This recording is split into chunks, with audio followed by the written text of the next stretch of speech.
दिल्ली की शराब नीति में गड़बड़ी के मामले में आम आदमी पार्टी और बीजेपी के बीच तनातनी लगातार जारी है। इसी बीच दिल्ली की शराब नीति में गड़बड़ी मामले की जांच में जुटी सीबीआई ने डिप्टी सीएम मनीष सिसोदिया के लॉकर की तलाशी ली। गाजियाबाद के वसुंधरा सेक्टर 4 की पंजाब नेशनल बैंक में सिसोदिया का बैंक लॉकर है, जहां सीबीआई की टीम ने बैंक में 45 मिनट तक लॉकर की जांच की। इस दौरान मनीष सिसोदिया और उनकी पत्नी भी मौजूद रही। जांच के दौरान किसी भी दूसरे शख्स को बैंक में एंट्री नहीं दी गई। और ये सीबीआई की टीम इसमें अंदर जाते हुए आप तस्वीरों में भी देख सकते हैं। यहाँ पर सीबीआई की टीम आ रही है और जाने तक बहुत कर्मी आए हैं। CBI visual.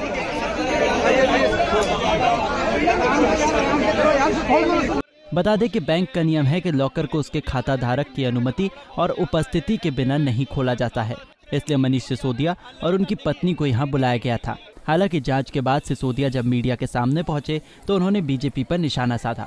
उन्होंने कहा कि श्री कृष्ण जन्माष्टमी के दिन सीबीआई ने उनके घर में छापेमारी की थी। इस दौरान उन्हें कुछ भी नहीं मिला। उसी तरह बैंक के लॉकर में भी कुछ भी नहीं मिला।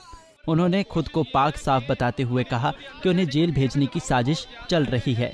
तो जन्माष्टमी के दिन जब सीबीआई की रेड की गई थी तो उस दिन मेरे घर से मेरी पत्नी के लॉकर की चाबी ले गए थे, जिसका लॉकर यहाँ है। तो आज सीबीआई उस लॉकर को खोलने आई थी, उसकी जांच करने आई थी।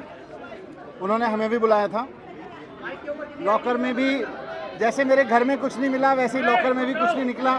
मुश्किल से 70-80 हज़ार रुपये के कुछ बच्चों के, कुछ मेरी पत्नी के ज्वेलरी वगैरह कुछ इस तरह की चीज़ें हैं। मुझे बहुत खुशी है इस बात की कि प्रधानमंत्री जी ने मेरे घर पर रेड करा दी। प्रधानमंत्री जी ने मेरे घर की पूरी छानबीन करा के, तलाशी करा दी, वहाँ से भी कुछ नहीं निकला। आज प्रधानमंत्री जी ने सीबीआई भेज के मेरे लॉकर की जांच भी करा ली, उसमें से भी कुछ नहीं निकला। यही इस बात का सबूत है कि आज प्रधानमंत्री जी की सारी जांच में मैं और मेरा परिवार पाक साफ निकले हैं। प्रधानमंत्री जी की पूरी सारी जांच में एकदम क्लीन चिट है।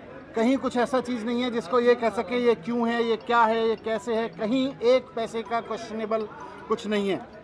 तो मुझे अपनी सच्चाई पे भरोसा है, मुझे ईश्वर पे भरोसा है कि सच्चाई का साथ देके कोई दिक्कत नहीं होगी।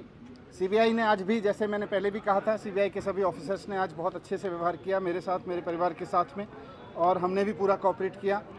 मैं जानता हूँ ये भी लोग अनऑफिशियली तो मानते हैं कि सब संतुष्ट हैं, कुछ नहीं है, लेकिन कहीं ना कहीं इनके ऊपर भी दबाव है कि भाई कुछ भी निकालो, कुछ भी करो, लेकिन 2-3 महीने के लिए तो इसको जेल में डालो। प्रधानमंत्री जी का ऊपर से बहुत दबाव है इस बात के लिए कि किसी तरह से मनीष सिसोदिया को 2-3 महीने के लिए जेल में डालो। तो ये करेंगे किसी समय पे आने पे, वो इनकी अपनी राजनीति को है। लेकिन मुझे खुशी है कि आज सीबीआई जांच में मुझे पूरी तरह से क्लीन चिट है। मेरे घर से कुछ नहीं निकला, मेरे लॉकर से कुछ नहीं निकला, और कोई एक पैसे का लेन देन नहीं, कोई एक पैसे की हेराफेरी नहीं, कुछ नहीं। तो अंत में सच की जीत होती है। दिल्ली के डिप्टी सीएम मनीष सिसोदिया उन 15 लोगों में शामिल हैं जिन लोगों पर दिल्ली आबकारी नीति में हुई अनियमितताओं के आरोप लगे हैं। बता दें कि दिल्ली में शराब लाइसेंस धारकों को गलत तरीके से लाभ पहुंचाने, लाइसेंस देने में अनदेखी करने और टेंडर के बाद शराब ठेकेदारों के 144 करोड़ रुपए माफ करने का आरोप है। इसे लागू करने के दौरान रिश्वत के बदले शराब कारोबारियों को लाभ पहुंचाने और कोरोना के बहाने लाइसेंस फीस माफ करने जैसे कई और गंभीर आरोप हैं, जिसकी सीबीआई जांच कर रही है। पंजाब केसरी के लिए गाजियाबाद से संजय मित्तल की रिपोर्ट। हमसे जुड़े रहने के लिए हमारे YouTube चैनल को सब्सक्राइब करें और नई वीडियो की नोटिफिकेशन के लिए बेल आइकॉन को दबाएं। अगर आप ये वीडियो Facebook पर देख रहे हैं तो लाइक जरूर करें और ज्यादा से ज्यादा शेयर करें। धन्यवाद।